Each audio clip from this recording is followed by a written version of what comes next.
গাছের মাধ্যমে গাছ থাকবে প্রাকৃতিক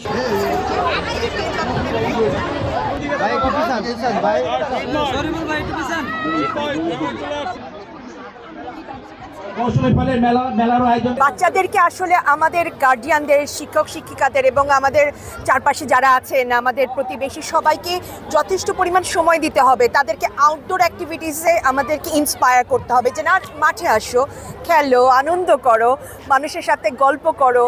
তো এই জায়গাগুলোতে আরও কিছু কাজ করা যেতে পারে, যেমন আমরা স্পোর্টসের ব্যাপারে ওদেরকে অনেক বেশি অনুপ্রাণিত করতে পারি, গল্পের বই পড়ার ব্যাপারে অনুপ্রাণিত করতে পারি। ধীরে ধীরে আমার মনে হয় যে এই মোবাইল ফোনের বা ট্যাবের উপরে যে একটা অ্যাডিকশন, এটা কাটিয়ে ওঠা সম্ভব। আমাদেরকে একটু সচেতন হতে হবে, এই আর কি। আচ্ছা, আরেকটা ব্যাপার, সেটা হলো পরিচিতি। কোনো সিজনাল এটা সম্পর্কে জানে না।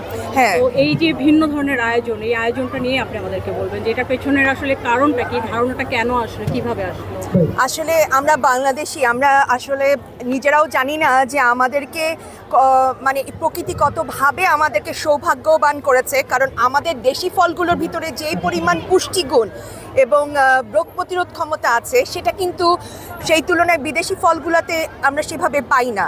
কিন্তু আমাদের মধ্যে সবার মধ্যে একটা মানসিক কাজ করে কি, যে আমি আমার বাচ্চাকে বিদেশি ফ্রুটসটা খাওয়াচ্ছি, এ থেকে মনে হয় ওরা অনেক লাভবান হবে। ব্যাপারটা এরকম না। ভিটামিন সি পাওয়ার জন্য আমাদের একটা পেয়ারার যে পরিমাণ পুষ্টিগুণ আছে, সেটা কিন্তু বাইরে আমি একটা অরেঞ্জ এনে খাওয়ালেই হয়ে যায় না, ঠিক আছে?